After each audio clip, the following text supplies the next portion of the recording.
Now, what would you do if you feared social services were going to take away your child? For some families, the answer is to leave everything behind and just flee abroad, even living on the run. An investigation by this programme has uncovered networks of sympathisers who are providing advice, shelter and sometimes money to help these families flee the country, taking their children with them. Our social affairs editor, Jackie Long, reports. We are in the middle of packing because the social services caught up with us. They are families turned fugitives. Time's up, come on, you need to get dressed so we can go. Running from the authorities. I just grabbed hold of him and just ran and ran and ran. Taking desperate measures to keep the children social services want to take away. If it gets back to UK social services, all hell will break loose. We were punished for something that we hadn't done. This baby is just 10 weeks old, but has been on the run her whole life. She's not alone. We've discovered across Europe there are scores of British children living as fugitives. In all the cases we've seen, the issue is not of physical harm, but of potential emotional abuse or neglect. A serious charge, and one the parents say is almost impossible to fight. So they choose instead to flee. There have always been parents who fled the country with their children to escape social services. But what's new are the networks of people actually helping them to flee in increasing numbers. But is it ever in the best interests of the children? Or is it potentially putting them at risk? I'm a social worker. How are you? What's your name? This footage was filmed by a British mother in hiding in the Republic of Ireland. Don't be nervous now. She fled there with her 4 children to escape the involvement of social services. But now the Irish authorities have caught up with them. We'll be in contact because the case conference will happen. Thanks very much. Thank you. Bye-bye. Once the social worker leaves, Liz, not her real name, decides it's time to move on again. We are in the middle of packing. There are no current proceedings against her, but she's convinced they will try to take the children. Boys, you've got 10 minutes. Come on. They squeeze into the family car and race off, not sure where to. Kids are aboard. And believe it or not, I really question whether we've done the right thing. But I couldn't stand there and wait. That family is not unique. And Ireland seems to be the first port of call for many of these families who are fighting to keep their children. We've come to County Cavan, just south of the Irish border. We've been told that in the past 6 months alone, 7 families on the run from social services in England have passed through here. Sharon, we can't use her real name, arrived in Ireland after fleeing the UK with just days to go before the birth of her baby.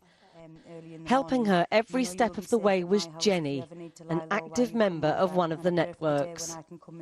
Another parent calls up on the internet for help.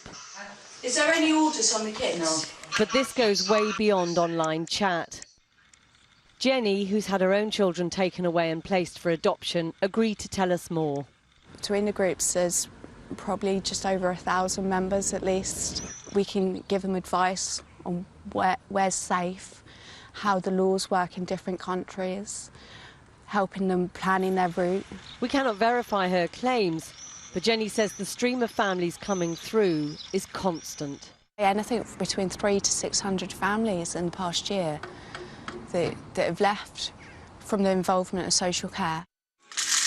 Breakfast at a house a few miles away, an everyday family scene with an extraordinary history. This woman, we'll call her Mandy, kidnapped her own son while he was in foster care. I grabbed his shoes and his coat, but I didn't even put them on. I just grabbed hold of him and just ran and ran and ran. She planned it meticulously. With false identities and an untraceable car, she seized her moment. I knew I had to get him and get to the boat straight away. There couldn't be any time elapsed, so I knew that if I got caught that I would be probably done for kidnap. Mandy actually put her son into care voluntarily after suffering a breakdown. But after struggling to win him back, she said she had no choice but to run. There will be a lot of people who are horrified, who say on the pure basis that you snatched your child away from foster care, that you're not fit to be a mother. Social services have been involved and are still involved with me. They didn't just let me keep him, you know, they're not idiots over here. They do act, but it's the way they act that it's completely different. So they took him, they completed their own assessments and decided what was in my son's best interest. And in the end, Irish Social Services decided Mandy, who's since had another baby, can keep both her children. Our investigation discovered a series of informal networks spread across Europe. And in Monaco, at the heart of it all, is this man. This 80-year-old businessman has helped Mandy and hundreds like her to escape the authorities. Here, another plea for help. Think about it, and I say your safest bet is North Cyprus. You're 100% safe there, OK?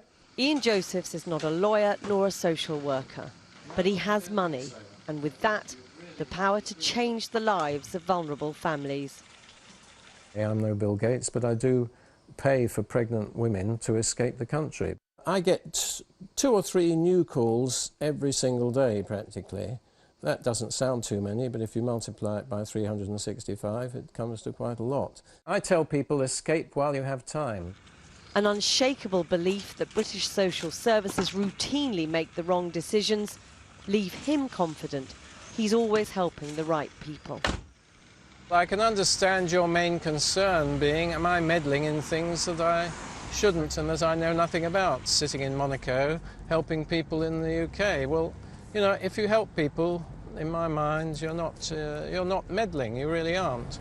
I feel the social services in Ireland, France, Spain, Italy are much more humane and will deal with the mother in a proper way and won't take her baby for past sins or spurious reasons.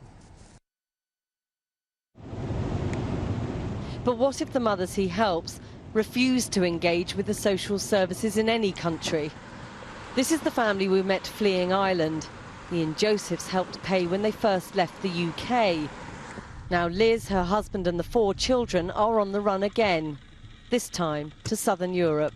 We slept in the car last night and we slept in a tent the 2 nights before that. Though she insists they've done nothing wrong, she says they won't stop running. We're going to have to keep moving. So we really don't have an option. We would like to stay in one place, but we have to be careful. As one family's journey begins, many others have already settled abroad.